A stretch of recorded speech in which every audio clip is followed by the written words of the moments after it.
السلام علیکم ورحمۃ اللہ وبرکاتہ۔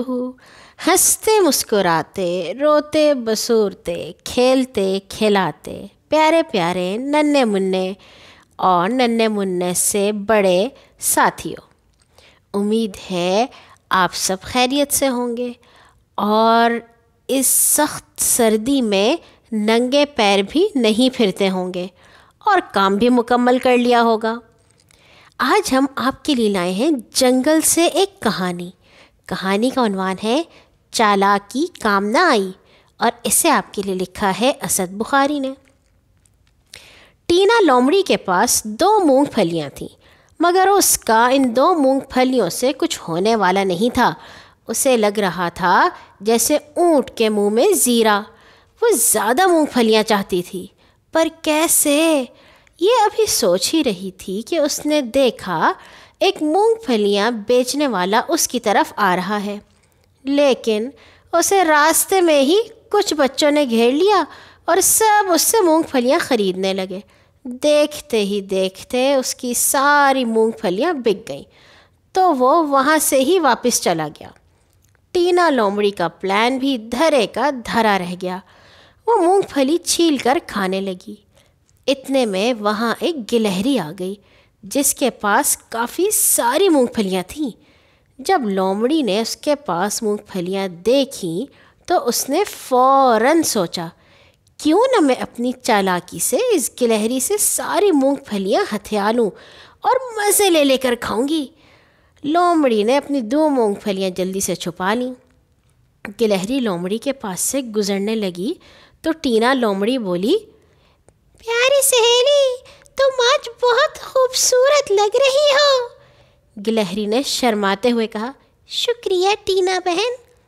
لومڑی نے فوراً کہا، ویسے تم بہت خوش قسمت ہو، تمہارے پاس مونگ پھلیاں ہیں، پر میں سوچ رہی تھی کیا تمہاری فیملی کے لیے مونگ پھلیاں کافی ہیں کیا؟ ہاں ہاں کافی ہیں، گلہری نے کہا۔ کہاں کافی ہے؟ ہاں اگر تم چاہو تو یہ مونگ پھلیاں اور زیادہ بھی ہو سکتی ہیں۔ ویسے میں جانتی ہوں کون ہوگا جو مفت میں اور مونگ پھلیاں حاصل کرنا چاہتا ہو، لومڑی نے کہا۔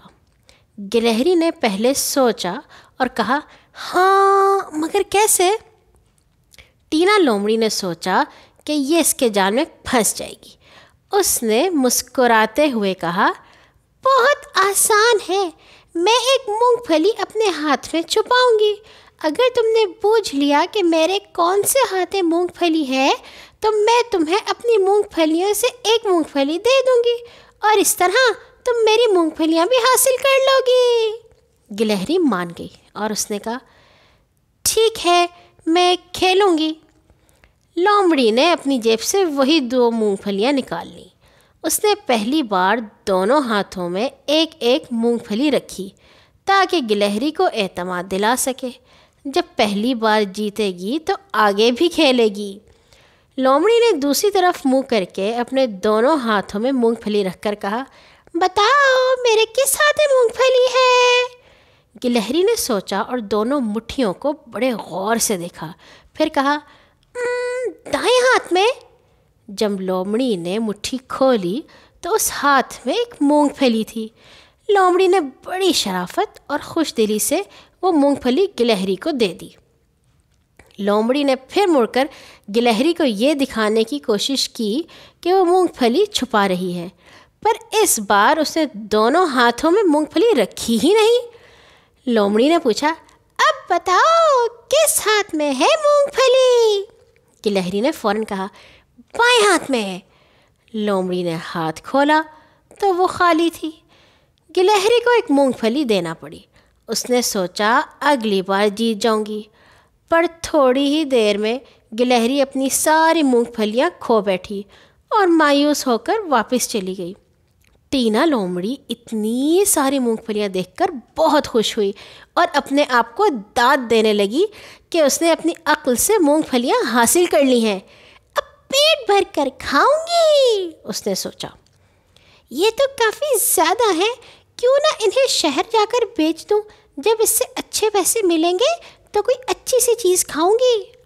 پھر اس نے سوچا انہیں شہر کیسے لے کر جائے۔ اس کے دماغ میں ایک آئیڈیا آیا۔ اس نے پتوں کی ایک ٹوکری بنائی اور ساری مونگ پھلیاں اس میں رکھ دیں۔ وہ خوشی خوشی مونگ پھلیاں لے کر شہر کی طرف چل پڑی۔ ٹینا لومڑی ابھی تھوڑی دور ہی گئی تھی کہ سامنے سے ایک ریچھ آ رہا تھا۔ لومڑی نے اسے دیکھا تو ڈر گئی، پر وہ چلتی رہی۔ اس نے سوچا اگر اس نے پوچھا تو کوئی جھوٹ بول دوں گی۔ جب لومڑی کے سامنے ریچھ آیا تو اس نے پوچھا، ارے لومڑی، کہاں کی تیاریاں ہیں؟ بہت جلدی میں ہو، اور یہ تم نے کیا اٹھا رکھا ہے؟ لومڑی ریچھ کو کچھ بتانا نہیں چاہتی تھی۔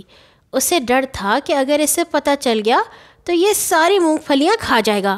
اس نے کہا، ارے ریچھ بھیا، میں اپنی خالہ کے گھر جا رہی ہوں، ان کی طبیعت ٹھیک نہیں ہے۔ اچھا، اس ٹوکری میں کیا ہے؟ اس میں خالہ کے کچھ کھانے کے لیے ہے، بیچاری بیمار ہے نا، بغیر نمک مرچ کے کھچڑی بنا کر لے جا رہی ہوں۔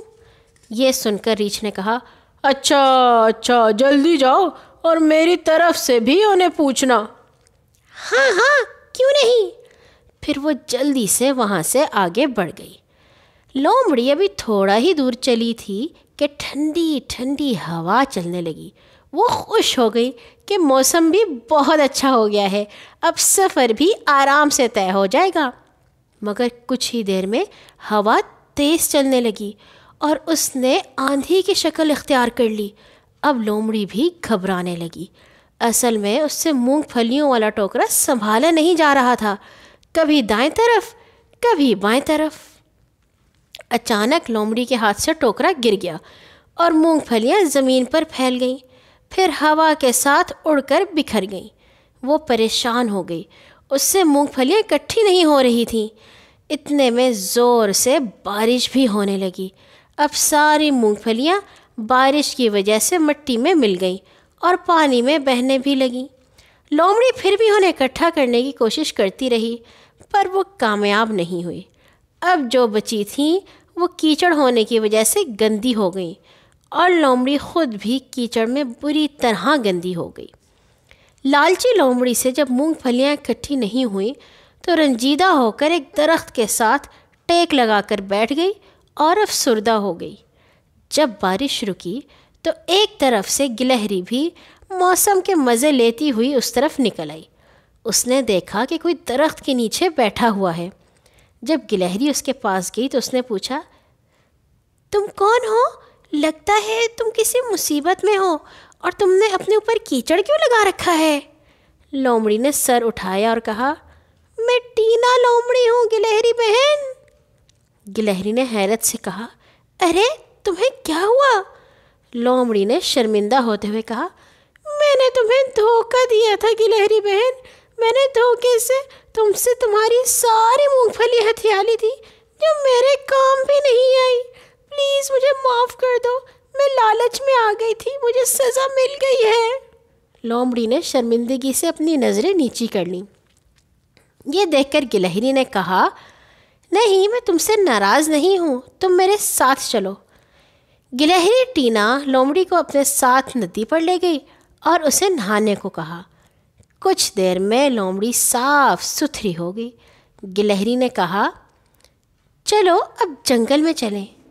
لومڑی نے نظریں نیچی کر کے کہا، گلہری بہن تم بہت اچھی ہو اور تمہارا دل بھی بہت بڑا ہے۔ مجھے ایک بات کا اندازہ اچھی طرح سے ہو گیا ہے کہ ہر جگہ چالاکی نہیں چلتی۔ میں وعدہ کرتی ہوں میں نہ کبھی کسی کو فریب دوں گی اور نہ لالچ کروں گی۔ پھر دونوں خوشی خوشی جنگل کی طرف چل پڑیں۔ کیسی لگی آپ کو یہ کہانی؟ مجھے تو بڑی اچھی لگی، اور اس کہانی سے مجھے ایک بات بھی سمجھ میں آئی، آپ کو بھی آ گئی ہوگی۔ آپ یہ بات اپنی امی جان کو بتائیے گا۔ کل آئیں گے ایک اور کہانی کے ساتھ، اور سونے سے پہلے اپنے لیے، اپنے بڑوں کے لیے اور تمام مسلمانوں کے لیے دعا کرنا مت بھولیے گا۔ اللہ حافظ۔